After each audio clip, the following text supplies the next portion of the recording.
Hey, everybody. So this week, unfortunately, Ethan is under the weather. So we are going to be having another rebroadcast episode. This one will be doing our Halloween candy draft. Since when this hits your podcast feeds, it will be Halloween. Hope you guys enjoy. Since Ethan's not feeling well, he was really sad that he had to miss because he did want to share his body scan results.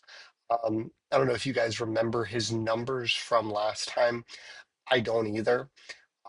I'm sure he would be here to tell us, but I've got the results right here of what his new numbers are. And it looks like he is all the way down to 12.6% blue cheese, which is amazing. No, in all seriousness, I don't know, but I know he's going to share some updates next week. So get ready for that. In the meantime, here's our Halloween candy draft. Thanks, everyone.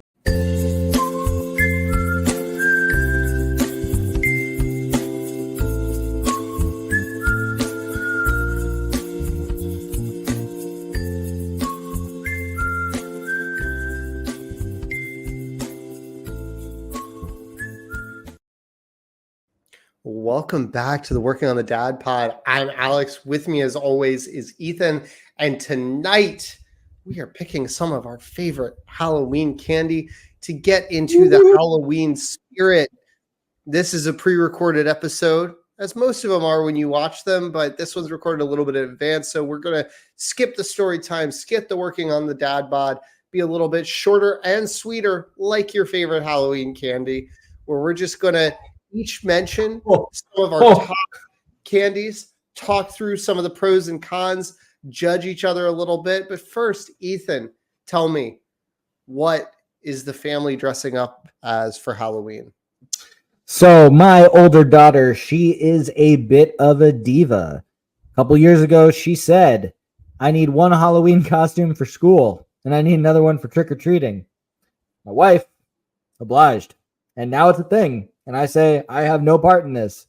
So last year, when I said, I'm not going to participate in this making each of them two costumes shindig, my wife said, fine, I'll do it myself. Of course, I telework and she doesn't. She didn't get it done in time. And she said, if you don't finish sewing these last bits to our kid's costume, it won't be complete and she'll hate you forever. Of course, this was the 1-year-old who wouldn't have known. But damn it, if I'm not a sucker. So I ended up sewing during my work from home day to get it done and got no credit for the costume. So I made sure everybody knew that I finished it. But anyway, that's not the question you asked. That was a rant. I did it because my wife happens to be out of the house and she can't hear me. Anyway. And she doesn't listen to the podcast. She doesn't listen to the podcast. This is a safe zone. Safe zone. Anyway, so this year, my older daughter said that she wanted her and her sister to be Elsa and Anna at school. So we bought those costumes. But then she said, for trick-or-treating, I want to be a donut. And I was like, you want to be a donut? She goes, yeah, my favorite kind of donut. And I said, so you want to be a chocolate frosting rainbow sprinkle donut over glaze? And my wife's giving me this death stare because each layer of that makes it slightly more complicated. So my wife bought, I guess, like beige shirts, I think from Michael's. And then there's going to be black fabric and then little rainbow fabric. And they're going to be donuts as they trick or treat for candy. So, and then of course the Elsa and Anna costumes, we will have. They can wear them whenever they feel like being princesses, and then we can, of course, give them to somebody else. So, yeah. My wife and I, last week we talked about traditions, and this is one I didn't bring up, but my wife and I's tradition is mentioning in like late September, hey, we should really figure out a Halloween costume, and then on October 30th, scrambling. Sure. And this is before we had kids and while we had kids. And so if you look 2 years ago, my daughter really wanted to be Elsa. She had an Elsa costume and she really wanted to be Elsa. And so my wife cobbled some clothes together to become Anna. And my wife has some old middle school and high school musical theater costumes that we Mhm. still own. And one of them was like a cat costume and it had some pieces.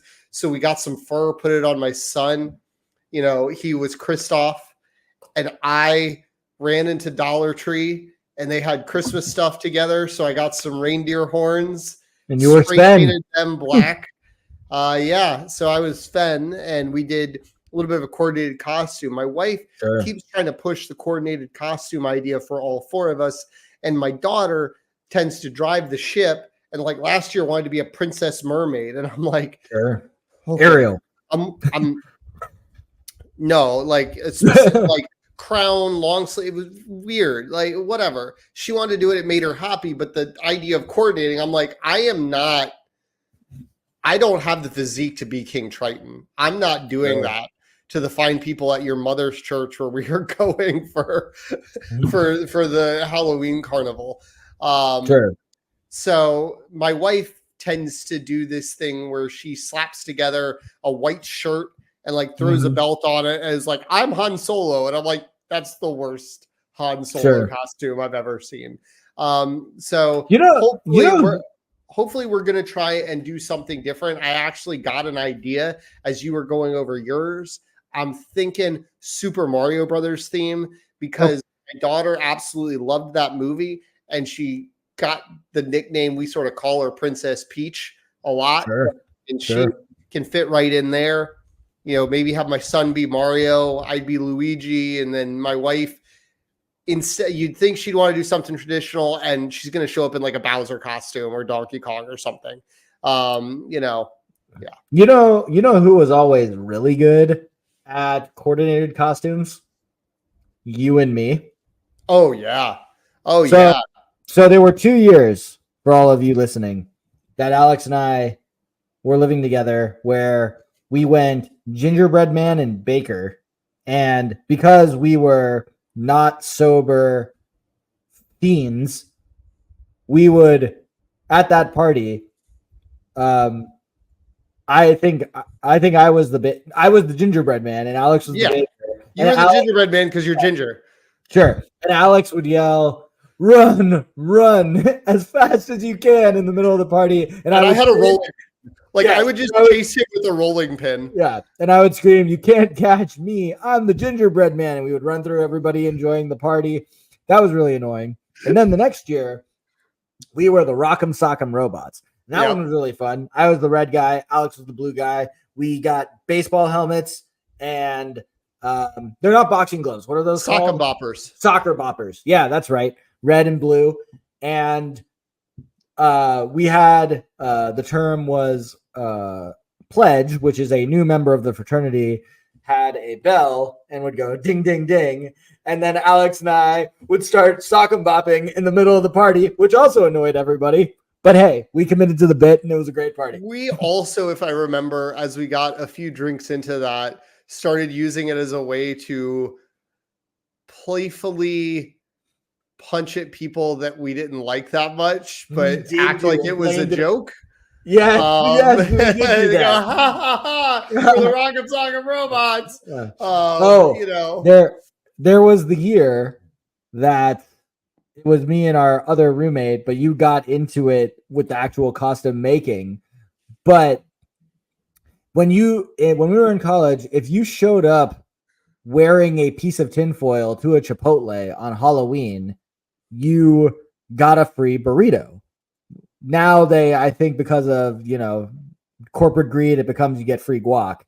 But I think there's still some version of that. But anyway, we had all this tinfoil, and then we decided, let's dress up as knights. And we used all of that tinfoil, and we did our friend first, our other roommate, who it really... Okay, it was the first one. The memes that go around where they say Amazon version and Wish version. Yes. When there's like just a severely downgraded version. Our buddy who went first was the Wish version. And I was like, that doesn't, he was super proud of it. But I was like, ooh. And so I made it much better when I went on Ethan's and I was like, these do not look the same. I'm so sorry, man. But it was fun. We were pretty good at costumes when we were in our youth. Now that our wives are in charge, the costumes aren't as good. Shocker. My daughter's really in charge, if I'm being honest. But yeah, should we let's talk about some candy? Sure. Let's talk about some candy because that's the most important part. Whatever you're dressed up as, good, bad, in the middle. Grab a bed sheet, make a toga, do whatever you got to do. You wanna name one of your top candies to start off? Yeah, I think I'm gonna go with a pretty proud top choice. Where if you don't like it, I don't really like you unless you have an allergic reaction to it. But if you're not going for Reese's whenever you can, you're a weirdo. I don't yeah. We can still be friends. This is the clear and away number one answer. Like it's not, I was gonna say Reese's if I went first. Sure. I'm looking at it right now. I've got my list in front of me. Yeah. No, it's elite. Look, again, if you're allergic to peanut butter, by all means, sucks for you. But I mean, you could have Reese's Pieces, you could have anything, but the peanut butter cups, I mean, they're just, they're great. They always hit the spot, Halloween or not, but they're just a fantastic treat. I will say nothing tops the Reese's, but if you're getting into the derivatives, the peanut butter M&Ms, not the peanut M&Ms, but the peanut butter M&Ms, I believe are better than Reese's Pieces. Okay. I could see that. I like peanut butter. I like peanut M&Ms. They're great.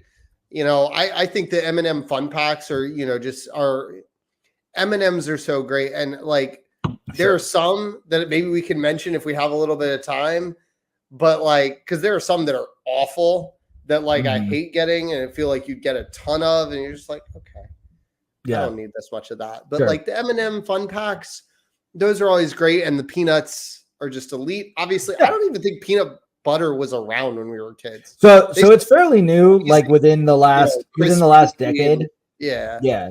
But I consider peanut M&M something different because it's like an actual peanut, not the peanut butter. Sure. But nothing tops a Reese's Pieces. I mean, not like a Reese's peanut butter cup, or even like the shaped ones.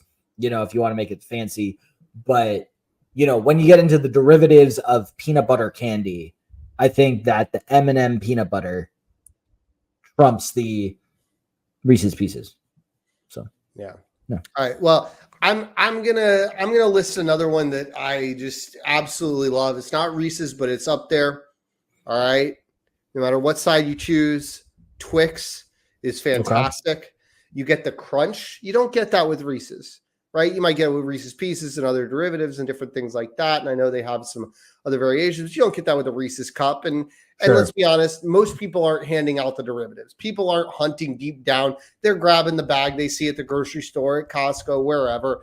And that's what they've got. And so you're going to get the hits. But one of the hits that always hits is a Twix. And, it's a little bit different. It gives you that break. It's got more of the caramel flavor. It's still got the chocolate that, most people want and need, but it's got that nice crunch in there. I'm always down with the Twix. I think Twix is a great candy. And no real notes on that. I love the old commercials of the 2 for me, none for you. So I'm going to branch away from chocolate and say, I'm a fiend when it comes to Starburst. Original Starburst, particularly the pinks are the best. Like when you have all the Starburst, the original, the 4 flavors, orange, lemon, strawberry, cherry strawberry, which are orange, yellow, red, pink. Those are the order in which you have to eat them if you're eating them from worst to best. And if you disagree with that order, I might disagree with you, but that is a top-notch candy, Starburst. Can't beat it. Yeah. I'm going to go in a similar vein of away from the chocolate because there's so much chocolate. You got the M&Ms, you got the Twix, you got the Reese's, and there's a ton more out there that we may be mentioning, so I won't give them by name. But Sour Patch Kids, it's a curveball in the sea of chocolate and the sea of nothing but sweet. The Sour Patch Kids, I love them. They hit the spot in just you're in a mood for something different. Used to be, and I'll throw this in as sort of a shared pick because they're not as big of a deal anymore. But when we were like in elementary and middle school, Warheads were a huge thing. And it seems like Warheads have kind of gone out of style. But you can still get them. You can find them. I know they exist. I feel like they were a deal. Maybe it was just a localized thing, but like we're giving out in Halloween but it was also like a thing that kids on the bus, like there were competitions to be like, how many warheads can you eat at the same time? Yeah, Can you tweak it?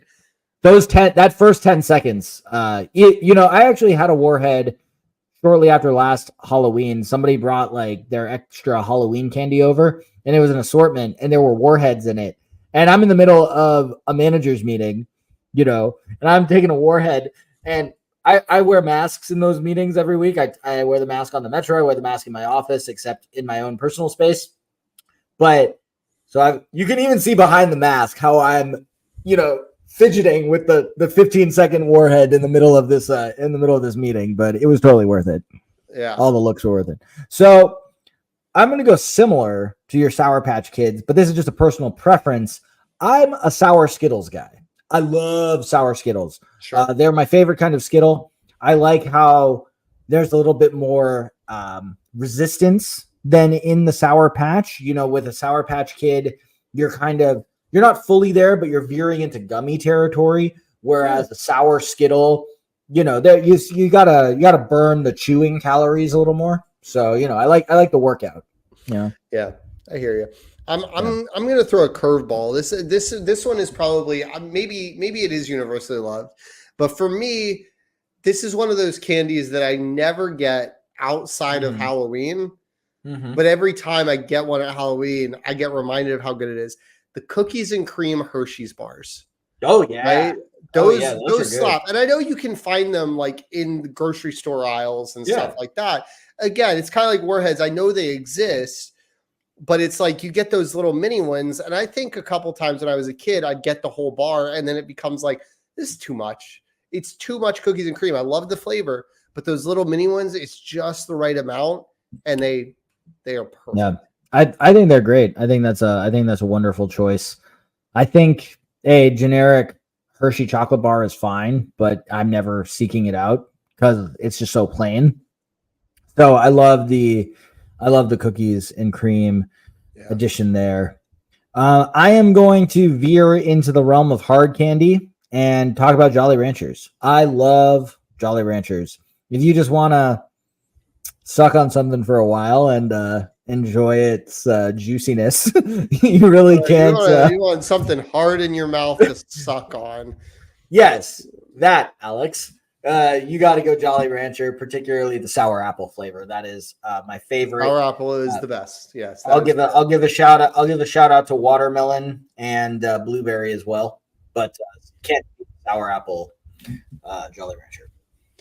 Yeah, I think my next nominee, if we're building sort of our ultimate basket here, I think you got to include Twizzlers, right? Twizzlers are fantastic. I mean, you had like a Costco size thing of Twizzlers in the fraternity house room, right? Or was that me? No, I think I had them, and you would like that was not me. Yeah, nope. I had like a bunch. I'm not that big on Twizzlers, so you're conflating me with somebody else. Yeah, I must have cloudy memory, but there were definitely like Twizzlers that I would trade for Cheez-It packs, right? Because like I had a Costco size Cheez-It, and I think the guy that lived like on the other side of me, I think he was the one that had Twizzlers. And so I think I would trade him Cheez-Its for Twizzlers quite often. Those individual wrapped Twizzlers, again, Twizzlers either come in a tiny pack or a gigantic pack, and you can get in a lot of trouble and feel like crap if you go through like a movie theater size bag of Twizzlers because it's just gigantic. It's not meant for individual consumption. Like you could make the case for a Hershey's bar, but a pack of Twizzlers is a whole nother animal. Ooh. There's that amazing Parks and Rec episode where you meet Ben Wyatt's family, and his dad is Mike Hermantrout from Breaking Bad, and there's the Twizzlers versus Red Vines families, and it's like a feud that goes on, and I think that's what I think of now when I think of Twizzlers. So I'm going to ask you a quick question, veer from our rankings for a minute, and ask you. Was there, growing up, a fancy neighborhood or a king-size neighborhood that you and your friends always knew to go to for Halloween? They existed. The problem was it was like work to get there, right? You had to have friends in the neighborhood, and Okay. somebody's parents had to be willing to drive you. And I think for me and a lot of my friends in my neighborhood, our parents were just like, you can go get a freaking pillowcase full of small candy and just eat it and suck it up, buttercup. Like, Got it. so Well, yes, they existed, and I was always envious of the people that went and got full-size candy bars, but like looking back, I was not deprived of sugar, so sure. So probably not something that necessarily needed to be optimized for. right. So there, I fully understand. So there was a neighborhood. There's a neighborhood in Los Angeles, in the Valley, called Toluca Lake, and it was a rich man's rich neighborhood, right? Yeah. And I did have a friend who lived there, and there were a couple when we got older and we were driving ourselves. We decided we'd always meet at his house, but there was that if you wanted to make sure that every single house you went to was serving king size or bigger or fancier than king size, that was where you went trick-or-treating. And one of the people who lived there was syndicated radio host Rick Dees. And his house was famous every year for a Henry Ford-esque assembly line of candied apples. And normally, the rule of thumb was you never take open, unwrapped candy from a house on Halloween, because that is, according to my Everybody mom, knows who he is. right? Yeah, like everybody knows who he is, so it's like, oh, I got the candy. You'll get canceled if there's a reason like this, man. Exactly. So he had this assembly line of, I'm going to call them Oompa Loompas for the sake of the fact that, it's a candy assembly line reference. And, someone grabbed, you had your choice of red or green apple, and you'd watch them put the stick in it, and then they dip it in the instant drying. There were 3 or 4 flavors to choose from. By the end of it, you got this giant candy apple that was fantastic. And what was I gonna what was I gonna do with that was the first use of the F word. We'll throw the explicit tag on there, man. You rant about your candy apples.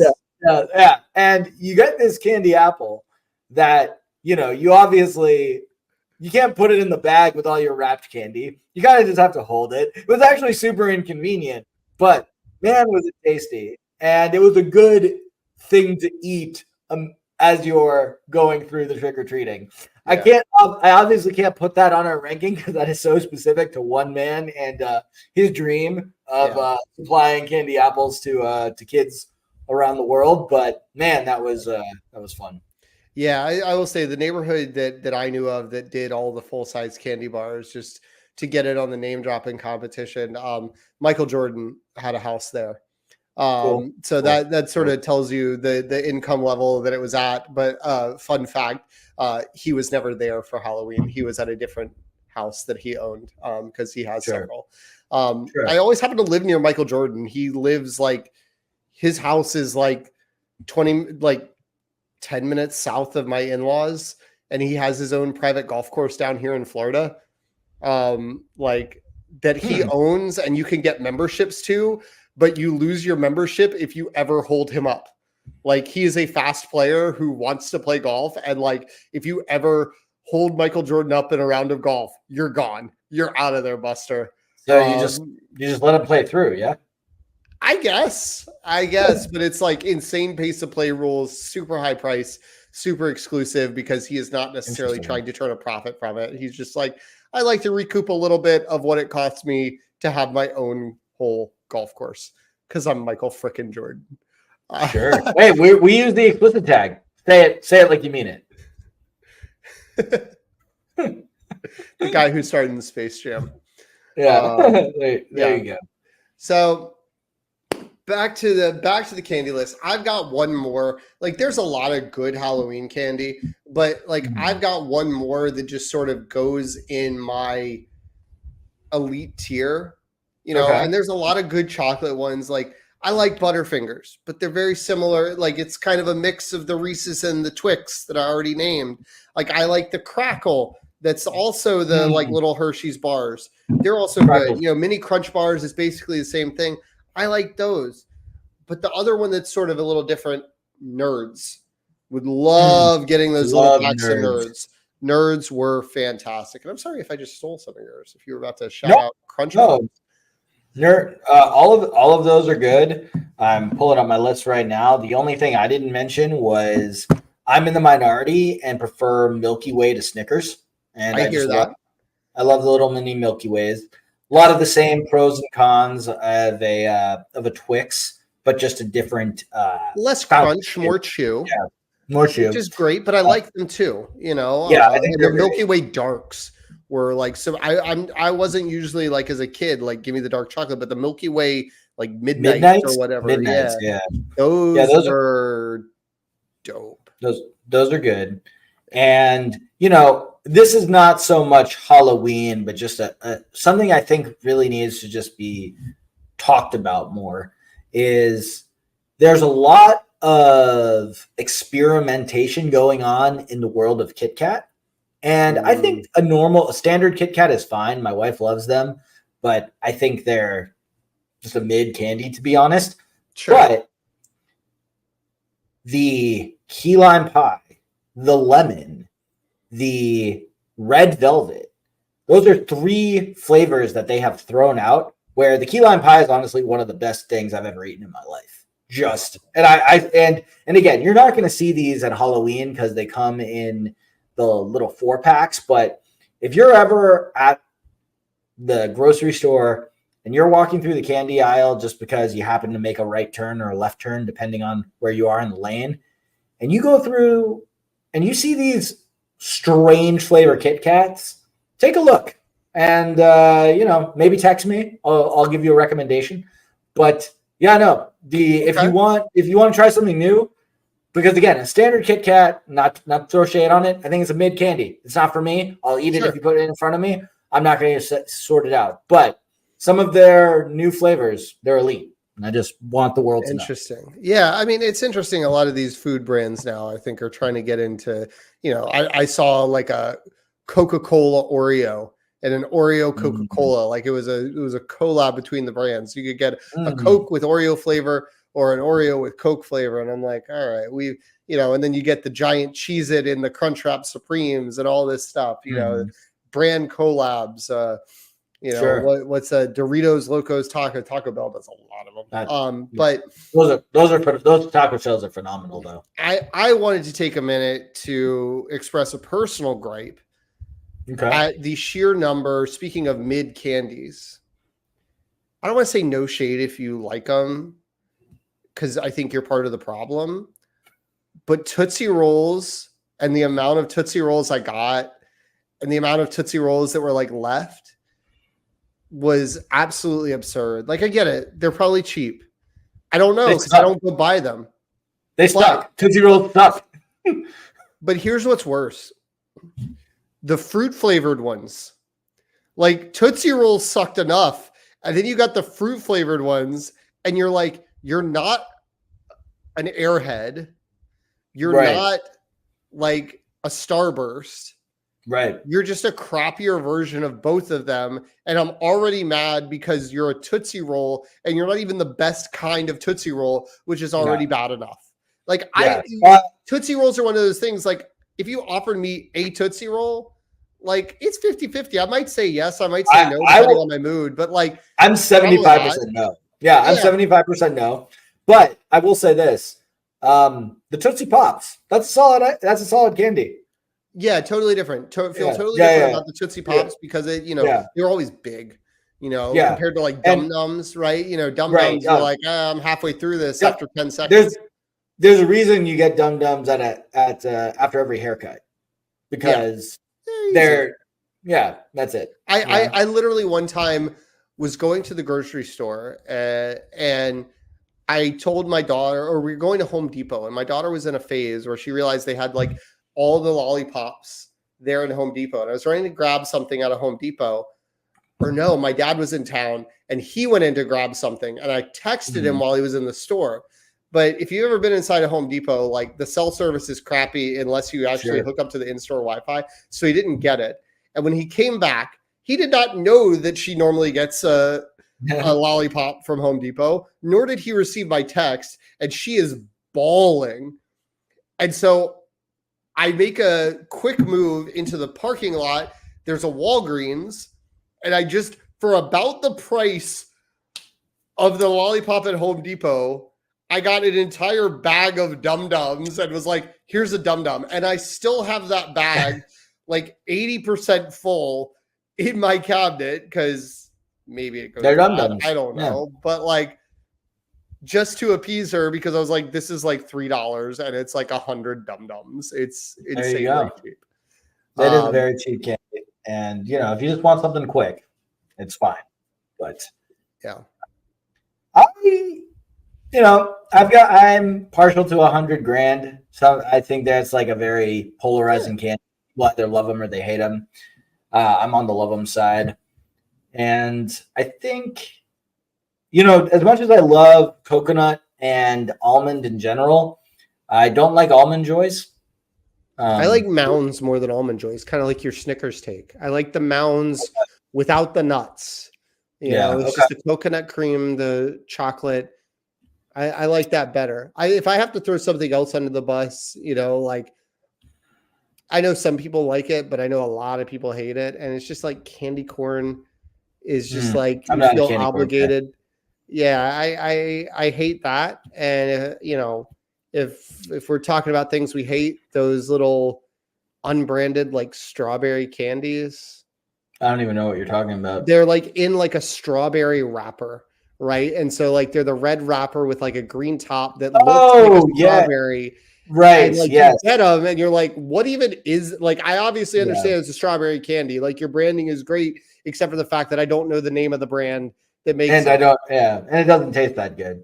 I will also say that people love them, but they're always an afterthought to me, and I never buy them because the Milky Ways exist, as well as all the other candies we mentioned. But Three Musketeers bars, they're just kind of there, and I think they're fine. Yeah, they're fine, but I just, you know, that I never buy them. It's a texture thing. I've gone through phases where I really like the texture of them as opposed to like a Hershey's bar that's just solid chocolate where it's got a little fluff to it. You know, but I think that those are, I'm going to throw out an underrated candy that you're not going to get much on Halloween, but you can definitely get at your grandparents' house. Werther's Original slap. Like maybe I'm an old man. I'm not going to be keeping them in my pocket to hand out like a septuagenarian, but man, Werther's Originals are really good. I'm always down with butterscotch. I think that's a great flavor. Mm-hmm. Butterscotch is good. Yeah. Yeah. You know, love a good junior mint unless you drop it into somebody's body in the middle of surgery. Junior mint is underrated because you only would get junior mints at the theater. My dad would always get junior mints. Mm-hmm. It'd be like, we get popcorn and then he's going to get his junior mints. Speaking of theater candy that is so overrated, but some people love them, Milk Duds. Yeah, Milk Duds are fine. I'm much more of a Raisinets guy. Raisinets, I could crush some chocolate covered raisins, whether they're raisins. Because I don't particularly like raisins, so it's never been for me. Yeah, Snow Pops are overrated in my opinion. Those are weird. I used to love Whoppers, but as I've gotten older, I've liked them less. They never did much for me. Okay, and I'm trying to think of something else. I sometimes like a nice lemon head. You know, it's just basic lemon candy, and you'll usually get them at somebody's house at Halloween. They're a better version of the strawberry candies to me. You know, right? I like them a little bit more, but I'm not going to go out of my way for them. Sure. Like if they're given to me, I'll take them because sometimes it's nice to just have a lemon palate cleanser. But I don't seek them out for sure. So yeah. But this was fun. I'm looking forward to Halloween, and I'm looking forward to raiding my kids' candy baskets. Yeah, and as you know, the following day of Halloween is a big day for me, and as well as the Day of the Dead. So to those of you who celebrate Dia de los Muertos, enjoy. And Coco's a great movie. You should watch it. Alrighty, well. on that weird left turn into Disney World, Yeah. Thank you guys for tuning in. Just a reminder that we will not have an episode next week. And so we will see you in 2 weeks where we will be talking about something really fun that we will decide probably the day of. We'll catch you guys Boom. later. Like, subscribe, Happy tell Halloween. a friend. Happy Halloween, everybody. Thanks for working on the Dad Pod with us. Any resources that we mentioned during the show will be in the show notes.